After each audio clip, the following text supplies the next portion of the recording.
Operation की बातें की जा रही हैं, आपको लगता है कि इससे चीजें बेहतरी की तरफ आएंगी, जो थोड़ी बहुत खला रह गई थी वो भी पूरी हो जाएगी? आपने बिल्कुल दुरुस्त कहा कि रद्दुल फसाद जो दहशतगर्दी के ख़िलाफ़ ऑपरेशन हैं उसमें जो कमी थी उसको पूरा करेगा। मैंने पहले भी अर्ज़ किया था कि हमने ये लड़ाई शुरू की थी, शहरों से अलकायदा के फ़ाइटर्स ख़त्म किए, फिर हमने फाटा की एजेंसियों को क्लियर किया, स्वात को क्लियर किया, फिर हमने नॉर्थ वज़ीरिस्तान को क्लियर किया, कराची में अमन लाए, बलूचिस्तान में अमन लाए।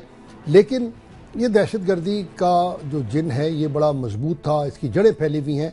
तो रद्दुल फसाद के ज़रिए अब हो ये रहा है कि पूरे मुल्क में इंटेलिजेंस हासिल करके और जो मुकामी कोर हेडकोार्टर्स हैं वो उसको गाइड करेंगी। मेरी कल चंद एक दोस्तों से मुल्तान में, बहालपुर में बात हुई, वो बड़ी गहराई में जाकर देखेंगे कि कहाँ कहाँ पंजाब में दहशतगर्दी की जड़ें हैं और फिर पुलिस रेंजर्स मिलकर वहाँ पर ऑपरेशन करेंगी।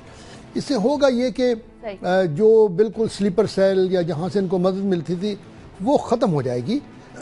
गो के एक आधा इसमें मसला है, कई लोग कहते हैं जनाब पंजाब में तो दहशतगर्दी की जड़ें जो हैं वो मुकामी सियासतदानों से मिलती हैं, तो क्या रेंजर्स जो है वो जंग में या चिन्योट में ऑपरेशन करेगी तो सिर्फ दहशतगर्दों को पकड़ेगी या उन सियासी लीडरों तक जाएगी जो दहशतगर्दों की मदद करते हैं? क्योंकि खालिद साहब, ये तो वो कराची वाले चैलेंजेस हो गए ना, और उसके बाद कराची वाले चैलेंजेस के ऊपर आपने देखा भी सिंध हुकूमत और वफाक में ठनी रही।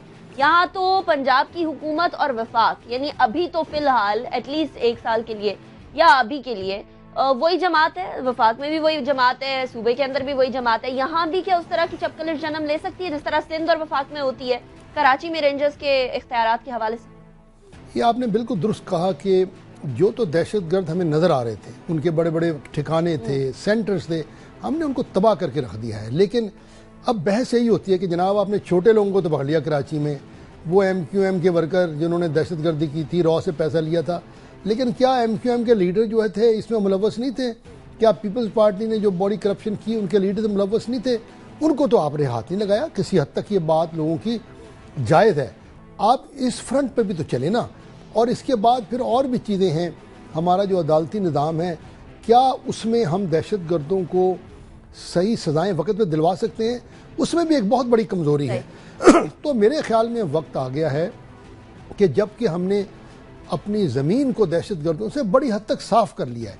देखिए मैं बार बार कहता हूँ, आप मुकाबला करें पाकिस्तान का अफ़गानिस्तान से, इराक़ से, सीरिया से, लीबिया से और कई इस्लामी मुल्कों से, जिस कामयाबी के साथ आपने दहशतगर्दी की जंग जीतने की तरफ बढ़ रहे हैं वो और बड़े कम मुल्कों में हुआ है। और याद रखिएगा ये हमने बड़े कम पैसों से, वो कि बहुत बड़ी कुर्बानी के साथ ये फतेह हम हासिल करने जा रहे हैं। लेकिन कई लोग कहते हैं जनाब अगर आपने जहन तब्दील नहीं किए, हालात तब्दील नहीं की, गवर्नेंस ठीक नहीं की, तो लोग मजबूरी से दोबारा वापस इन्हीं लोगों के पास जाएंगे। अफ़गानिस्तान में एक वजह कि लोग तालिबान के ख़िलाफ़ नहीं हैं और बहुत बड़ा हिस्सा अफ़गानिस्तान का तालिबान में कंट्रोल में है कि वो शाम के वक़्त अपने मुकामी कह लें जो लोग उन पर जुल्म ज़्यादती करते हैं उनके ख़िलाफ़ फ़ैसलों के लिए वहाँ आपकी तालिबान की अदालतों में जाते हैं, जहाँ के फौरी तौर पर उनको इंसाफ मिल जाता है। तो अब वक्त आ गया है कि हम सियासी मसाहलत से बालातर होकर मुल्क में न सिर्फ दहशतगर्दी को ख़त्म करें बल्कि उस सोच को ख़त्म करें। मसलहत ही तो हमेशा आड़े आ जाती है। माजरत के साथ नेशनल एक्शन प्लान के अंदर ये जहनी तब्दीली, नेशनल एक्शन प्लान के अंदर मौजूद हेट के हवाले से जितने भी जो शिक थी, 20 शिकों के अंदर से आज कितनी शिकें इम्प्लीमेंट हो गई। आर्मी पब्लिक स्कूल का सानहा हुआ, तमाम सियासी जमातें मिलकर बैठी, कौम ये सोच रही थी कि अब तो कोई कॉम्प्रोमाइज नहीं किया जाएगा। लेकिन कुछ अरसे बाद फिर नेशनल एक्शन प्लान के बारे में जनरल राहील शरीफ को ही कहना पड़ता था कि सियासी तरफ से कुछ कोताहियां या हुकूमतों की तरफ से कुछ ना कुछ लूप होल्स छोड़े जा रहे हैं। तो आप लूप होल्स छोड़ेंगे, एक बार फिर कोई सानहा होगा, उसके बाद फिर अज़म दोहराएंगे, ऐसा कब तक चलता रहेगा? राहील शरीफ की जब तारीफ़ करते हैं, आर्मी के ऑपरेशन की जब तारीफ़ करते हैं, तो फिर वो साथ ये भी कहते हैं कि जनाब अगर आप आ ही गए हैं तो इस काम को पूरा करें। क्यों नहीं आप उन लोगों तक पहुंच रहे जो इन दहशतगर्दों की इमदाद कर रहे हैं? जैसे मैं बार बार कहता हूं, लेकिन ये फ़ौज का काम या रेंजर्स का काम है नहीं। ये दरअसल सियासी जो क़यादत है اس کی ذمہ داری ہے، یہ ہمارے مذہبی لیڈروں کی ذمہ داری ہے، ہمارے علماء کی، ہمارے جو انٹلیکچوئلز ہیں ان کی ذمہ داری ہے۔ میں سمجھتا ہوں پہلے کی نسبت حالات بہت بدلی ہوئے ہیں، میں خود حکومت میں رہا ہوں اور مجھے یاد ہے 2001 میں ہمیں کتنی مزاحمت کا سامنا کرنا پڑتا تھا، اس کی نسبت ایک ذہنی تبدیلی آئی ہے۔ آج پاکستان کا کوئی آدمی بھی، خواہ طالبان ہو، کسی نام سے دہشت گردی ہو، خواہ وہ جماعتیں ہمارے دشمن ملکوں کے خلاف ہوں، کوئی آدمی ابھی کسی دہشت گردی کی یا دہشت گردی کرنے والی جماعت کی اس وقت حمایت نہیں کر رہا، نہ حکومت کر رہی ہے۔ یہ ایک بہت بڑی تبدیلی آئی ہے۔ اسی طرح ہمارے میڈیا میں بھی میں سمجھتا ہوں بڑی تبدیلی آئی ہے، لیکن ہماری ابھی یہ سیاسی سوچ میں تبدیلی کی ضرورت ہے کہ ہم وہ راہیں بند کریں جہاں سے شدت پسندی کی سوچ پروان چڑھتی تھی، اور معاشرے میں گورننس کا نظام ایک ایسا قائم کرے جہاں پر کسی آدمی کو انصاف کے لیے دہشت گرد یا کسی اور تنظیم کے پاس نہ جانا پڑے، حکومت لوگوں کو انصاف مہیا کرے۔ یہ ایک بڑا چیلنج ہے، لیکن میں سمجھتا ہوں کہ جو دہشت گردی کے خلاف کامیابی ہے اور جس طرح مرحلہ وار ہم جا رہے ہیں اس سے ہمیں ہمت آنی چاہیے۔ اور دوسری بات جو میں دیکھتا ہوں، جب کبھی دہشت گردی کا واقعہ ہوتا ہے، میں وہاں کی مقامی انتظامیہ، پولیس کو، جو لوکل چوکیدار ہیں، آپ دیکھیں لوگ اس وقت دہشت گردی کے خلاف اپنے سینے سامنے لا کے لڑ رہے ہیں۔ آپ کے سینئر پولیس آفسر شہید ہو رہے ہیں، آپ کے کانسٹیبل شہید ہو رہے ہیں۔ اس لیے اب یہ جو جسے کہتے ہیں دا بیلنس ہیز ٹلٹڈ، اب ہم پیچھے نہیں جا رہے، اب ہم دہشت گردوں کو دیوار سے لگا رہے ہیں، اور جسے کہتے ہیں ٹینس میں ایڈوانٹیج جو ہے وہ حکومت اور یہ فوجی اداروں کا ایڈوانٹیج ہے، انشاءاللہ ختم نہیں ہوگی۔ اس کی وجہ یہ ہم بار بار لوگوں کو سمجھنا چاہیے کہ سی پیک کی وجہ سے، چائنا کی وجہ سے، ہندوستان کی جو پاکستان سے مخالفت ہے، ان کا جو افغانستان پہ کنٹرول ہے، ان تمام چیزوں کی وجہ سے اس خطے میں دہشت گردی مکمل ختم نہیں ہوگی۔ جیسے سری لنکا میں وہ گئے، انہوں نے تامل کو ختم کیا اور ملک میں اس وقت امن ہے۔ ہمارے ہاں تو یہ سارے لوگ ملے ہوئے تھے سوسائٹیز میں، ختم نہیں ہوگی، لیکن میں سمجھتا ہوں جس خالد صاحب اگر ملے ہوئے بہت تھے ہو جائے تو گی۔ ان کو سیپریٹ کرنا ہوگا نا، سیگریگیٹ کرنا ہوگا، کیونکہ اگر سیگریگیٹ نہیں کریں گے تو پھر برے کو اچھے سے کس طریقے سے ڈیفرینشیٹ کر پائیں گے۔ اور جب ریفیوجیز کو واپس بھیجنے کی بات آتی ہے، کیونکہ اب کوئی جواز نہیں بنتا ریفیوجیز کا پاکستان میں رہنا، افغانستان میں حالات بہتر ہیں، سازگار ہیں، وہاں واپس جایا جا سکتا ہے، تو جب ریفیوجیز کو واپس بھیجنے کی بات آتی ہے تو ہمارے ہی یہاں حکومت کے کچھ اتحادیوں کی طرف سے، جن میں اچکزئی صاحب بھی موجود ہیں، ان کی طرف سے آواز اٹھائی جاتی ہے کہ جی ریفیوجیز کو باہر بھیجنا غلط ہے۔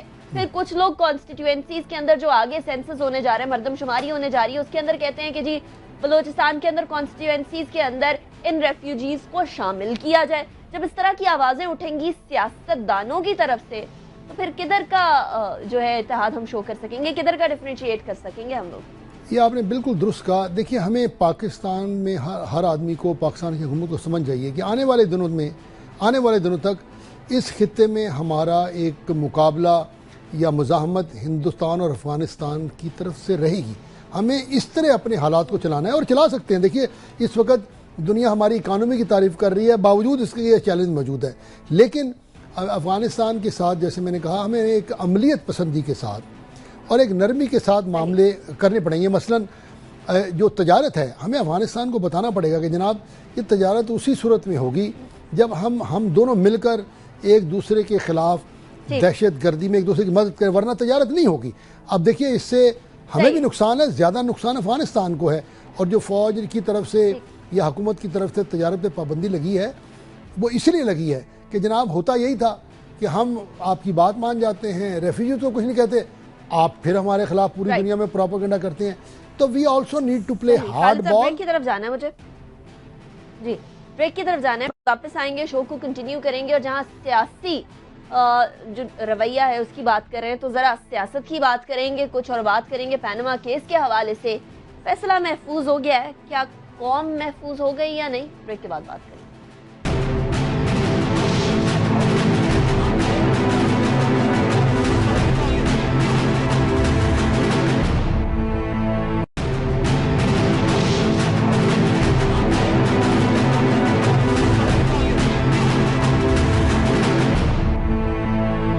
Welcome back after the break पे जाने से पहले सियासत की बात की, और सियासत फिलहाल सुप्रीम कोर्ट के इर्द गिर्द रिवॉल्व कर रही है। फिलहाल तमाम सियासतदान, तमाम बड़ी सियासी जमातों के जो लीडरान हैं वो हम लोगों को सुप्रीम कोर्ट में नजर आते थे, लेकिन थर्सडे को जब ये फैसला महफूज होने की बात आई, कल जब ये फैसला महफूज होने की बात आई, तो उसके बाद फिर दिल की धड़कनें और तेज हो गई अवाम की भी कि आखिर फैसला होगा क्या, ऐसे में कानूनी तौर पर क्या होगा, इस हवाले से भी बात करेंगे। हमें शो में कॉल पर ज्वाइन किया है बैरिस्टर सैयद अली जफर साहब ने। बहुत शुक्रिया अली जफर साहब, आपने ज्वाइन किया।